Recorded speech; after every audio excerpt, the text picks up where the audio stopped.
उड़ के एक रोज बड़ी दूर चली जाती हैं, उड़ के एक रोज बड़ी दूर चली जाती हैं, घर की शाखों पे ये चिड़ियों की तरह होती हैं। राम राम, जय सिया राम। प्रभु श्री राम आप सबको बहुत अच्छा रखें। और आज हमारे इस सिस्किया के वीडियो का टॉपिक है बेटियां। आप सोच रहे होंगे मैं पहले की तरह ही सिर्फ बेटियों के बारे में, बेटियां सोना है, चांदी है, हीरा है, मोती हैं, मैं ये नहीं कहूँगी। मैं आपको एक ऐसी मानसिकता को आपके समक्ष लाऊंगी जो बेटी के पैदा होने पे, बेटी को पैदा करने वाली पे इल्ज़ाम लगाते हैं, तरह तरह से प्रताड़ित करते हैं। देखिए, बेटियां कहा जाता है कि घर की रौनक होती हैं और माता पिता के दिल के बेहद करीब होती हैं। जब बेटी किसी शायर के घर, किसी समाज सेवी के घर या किसी ऐसे व्यक्ति के घर जन्म लेती है जिसके लिए बेटी और बेटा बराबर हैं या जिसके लिए बेटी का बहुत ज़्यादा महत्व है, वहाँ तो बेटी के कद की कोई प्रश्न चिन्ह नहीं लगता। लेकिन मुश्किल तब होती है जब बेटियां किसी उस मध्यम वर्गीय परिवार में जन्म लेती हैं जहां लोग रूढ़िवादी होते हैं, खासकर महिलाएं। तो वहां पे अक्सर उन बेटियों के साथ, उन बेटियों को जन्म देने वालियों के साथ बहुत ही बदतर व्यवहार होता है। हम आज कितना भी कह लें कि बेटी बचाओ, बेटी पढ़ाओ, लेकिन असलियत में अगर बेटियां बच गईं कोख से तो फिर उन्हें डर रहता है कि उनके साथ कुछ गलत ना हो जाए। अगर जवानी तक बच गईं तो किसी सिरफिरे आशिक की करतूत से वो बदनाम ना हो जाएं या तेजाब की धार में ना बह जाएं। अगर वहाँ से बच गईं, ससुराल में गईं तो दहेज की आग से और फांसी की, आत्महत्या की फांसी से बच जाएं। अगर वहाँ से भी बच गईं तो घर में पति के द्वारा, ससुराल वालों के द्वारा घरेलू हिंसा से बच जाएं तो समझिए वो बहुत खुशकिस्मत बेटी है। उसके बाद भी जब पुत्रों की प्रताड़ना भी आजकल, ये बेटियां जो माएँ बन जाती हैं, फिर बुजुर्ग होती हैं, तो वो जो प्रताड़ना झेलती हैं उससे भी बच जाएं तो समझ लीजिए कि उन्होंने चारों तीरथ बहुत अच्छे से कर लिया। कोई पुण्य कर्म किया होगा जो उन्हें ऐसी कोख मिली, उन्हें ऐसा परिवार मिला, उन्हें ऐसा मायका मिला, उन्हें ऐसा ससुराल मिला, उन्हें ऐसा जीवन साथी मिला। लेकिन सबकी किस्मत में ये नहीं होता। मैं अक्सर कहती हूँ कि कोख से चिता तक बेटियों का सफ़र बहुत ही मुश्किल होता है। एक तरह से धारदार तलवार पे चलने के समान होता है। कहते हैं कि घर में रहते हुए गैरों की तरह होती हैं, घर में रहते हुए गैरों की तरह होती हैं, बेटियां धान के पौधों की तरह होती हैं। ये तो हुई बेटियों की अस्मिता की बात। अब जो माँ किसी बेटी को जन्म देती है, कुछ परिवारों, कुछ नहीं कहूँगी, ज़्यादा ही कहूँगी, अभी भी रूढ़िवादिता है और सारा दोष उन महिलाओं के ऊपर ही आता है कि तूने बेटी पैदा कर दिया। जबकि साइंस ये साबित कर चुकी है कि बच्चे के लिंग निर्धारण में औरत का नहीं, पुरुष का योगदान होता है।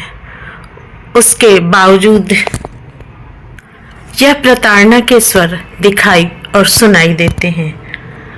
कहीं उस माँ ने, अगर आजकल जैसा कि ट्रेंड है, मैक्सिमम सिजेरियन से ही बच्चे पैदा होते हैं, अगर कहीं उस माँ का सिजेरियन हो गया तो उनके तानों की आग और भी तेज होती है कि तुमने ऑपरेशन करा लिया, लड़की ही पैदा किया, लड़की ही पैदा करना था तो ऑपरेशन की क्या ज़रूरत थी, इतने पैसे लग गए, अब तुम्हारी देखभाल करनी पड़ेगी वगैरह वगैरह। देखिए, ये मैं कोई मनगढ़ंत बात नहीं कर रही हूँ। मैंने आपसे पहले भी कहा कि मैं आप तक वही पहुँचाती हूँ जो मैं महसूस करती हूँ, जो मैं समाज में देखती हूँ, ऑब्जर्व करती हूँ, या जो लोग मुझे बताते हैं।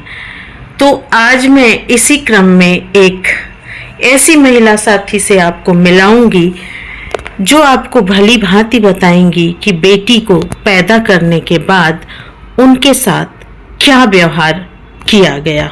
मैं ऑपरेशन थिएटर से वापस आई। सास का पहला कदम अस्पताल के कमरे में और पहला डायलॉग, इतना मेहनत करके ऑपरेशन करा के एक लड़की को पैदा किया है। कुछ नहीं कहा मैं उस स्थिति में ही नहीं थी कि मैं कुछ कहती। मैं सिर्फ देख रही। मैं ऑपरेशन थिएटर से निकल के 4 दिन बाद वापस अपने घर पे छोटे से बच्चे के साथ अपने कमरे में बैठी। हमारे पास कोई आने को नहीं था यार। छोटी सी बच्ची रोती थी, देखती थी। जिंदगी में पहली बार ये समझ में आया भूख क्या होती है। जब आप फीड कर रहे होते हैं तो आपको भूख लगती है। मैं खाना मांगती थी, मुझे कोई कमरे में पानी देने को नहीं तैयार होता था। काम वाली लगी थी, मैंने उसको बता देती थी कि ये बना दो, तो अगर वो दाल का पानी बना के जाती थी मेरे साथ, उसमें स्पेशली नमक डाल देती थी कि मैं पी ना पाऊं। बहुत खराब समय था। इस परिस्थिति की कल्पना करके ही मन व्यथित हो जाता है। अगर मैं आपको ये स्टोरी ऐसे ही सुनाती तो आपको लगता कि ऐसा तो होता नहीं, ये तो अतिशयोक्ति है। लेकिन मैंने इसीलिए आपसे अब हर वाक्यों का उससे रिलेटेड कोई ना कोई वीडियो शेयर करती हूँ। हालांकि मैंने इस तरह की परिस्थितियाँ पास पड़ोस में देखी हैं, अपने गांव के परिवारों में देखी हैं। जो भी मैं आपसे साझा करती हूँ वो कहीं ना कहीं सच्ची घटना पे आधारित होती है, लेकिन वो मैंने देखा है, मैंने सुना है, आपने नहीं। तो मैं कोशिश करती हूँ कि मैं अपने प्रत्येक वीडियो की गुणवत्ता को बनाए रखने के लिए, मौलिकता को बनाए रखने के लिए, मैं इस तरह के इससे रिलेटेड महिला उत्पीड़न के, महिलाओं की अपनी लाइफ कितनी टफ रही है, मैं आपसे शेयर करूं। और ऐसा अभी भी होता है। अगर आप ये कहेंगे कि लोग पढ़ लिख गए हैं, लोगों की विचारधाराएं बदल गई हैं, ऐसा नहीं है। अभी भी इस पुरुष सत्तात्मक सोसाइटी में इस तरह की घटनाएं, लड़कियों के प्रति सौतेला व्यवहार अभी भी बहुत होता है। तो हम बात कर रहे थे कि बेटियों को पैदा करने वाली माँओं के साथ भी इस तरह का व्यवहार होता है। और ये मुझे लगता है कि आप लोगों को भी, जो ये वीडियो देख रहे हैं, आप लोगों को भी इस तरह की किसी न किसी परिवार की घटना को देखने को मिला होगा जहां बेटी को पैदा करने की सजा उसकी माँ को मिलती है, उसका ध्यान नहीं रखा जाता, जो बच्चा पैदा होने के बाद 1.25 महीने 6 महीने तक किया जाता है। हाँ, तानों से उसे हमेशा सुशोभित किया जाता है। तुमने बेटी को जन्म दिया है, अब तुम जान लो। औरत के मुंह की कालिख जब तक बेटा ना हो जाए तब तक नहीं पूछती है बेटी का क्या है, ये तो कहीं और चली जाएगी, घर का नाम रोशन तो बेटा ही करेगा, वगैरह वगैरह। आप ये सोचिए कि वो बढ़ती हुई बेटी जिसको एक साधारण पालन पोषण चाहिए, इस तरह के तानों से उसकी जिंदगी क्या होती होगी, ये मैं आप पे छोड़ रही हूँ। ये आज भी एक सार्वभौमिक समस्या है। लोगों ने इस पे बहुत वर्क किया है। अब माएँ भी थोड़ा जागरूक हो रही हैं, जो इन बातों का विरोध करती हैं। और इसकी एक वजह ये भी है कि अब ज़्यादातर औरतें खुद अपने पैरों पे खड़ी हैं, नौकरी करती हैं। फिर भी अभी भी बहुत परिवारों में इस तरह की तानाशाही चलती है। बेटी और बेटी के माँ के प्रति इस तरह का नफरत भरा व्यवहार होता है। तो ये मैंने आज आपसे एक बहुत ही संवेदनशील मुद्दा शेयर किया। और अब चलते चलते मैं, क्योंकि माँ के लिए बेटी हो या बेटा हो वो बराबर है और इसमें कोई दो राय नहीं है, तो एक माँ की जो आशा है मैं वो आपसे चंद पंक्तियों में शेयर कर रही हूँ कि यूं तो आने की तुम्हारे पहले से सुगबुगाहट थी, खटखटाया नहीं था दरवाजा, फिर भी तुम्हारे पैरों की मेरे घर आहट थी। मुझे मालूम है तुमसे मेरा जन्मों का है नाता, जब भी बिछड़े की हर एक बार मिलाता है विधाता। हर गम की दवा है तू, हर गम की दवा है तू, मेरे हर जख्म का मरहम, सब था पास मेरे, बस तेरी एक चाहत थी।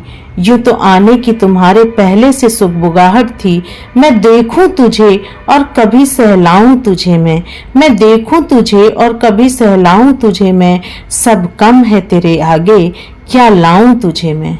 दौलत मेरी, शोहरत मेरी, दुनिया तू मेरी है, खुद खुदा ने जो बख्शी तू वो आयत थी, खुद खुदा ने जो बख्शी तू वो आयत थी, तू तो आने की तुम्हारे पहले से सुगबुगाहट थी।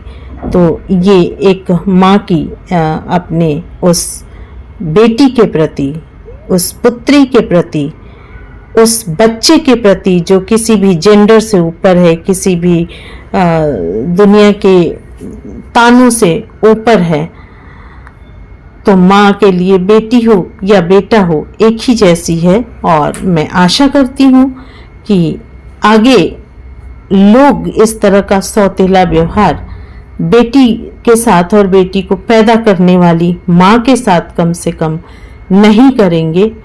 बाकी समस्याएं अभी भी बहुत सारी हैं और समस्याओं पे तो क्या कह सकते हैं, जब तक हम जागरूक नहीं होंगे, कितनी भी कानून बन जाए, कितनी भी आपके लॉ बन जाए, लेकिन जो हैं कमियां, वो कमियां तो रहेंगी ही जब तक हम खुद जागरूक नहीं होंगे, हम जब तक खुद इन चीज़ों को, इन कुरीतियों को दूर करने की कोशिश नहीं करेंगे। अगर आज के आधुनिक समय में जब हम चांद पे पहुंच गए हैं, हमारी बेटियां हर क्षेत्र में नाम रोशन कर रही हैं, तो उस समय भी इस तरह के ताने और इस तरह की बातें ओछी मानसिकता के सिवा और कुछ नहीं है।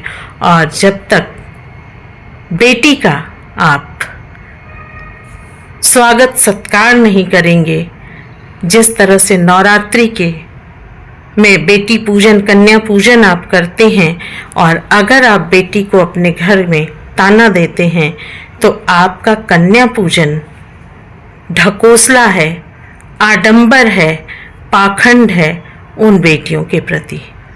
तो आज के लिए इतना ही। अगले वीडियो में फिर मैं किसी सामाजिक समस्या और उसकी सिस्कियों के साथ आपसे मिलूंगी। तब तक जय सिया राम। अपना ख्याल रखें, सावधानी ही सुरक्षा है।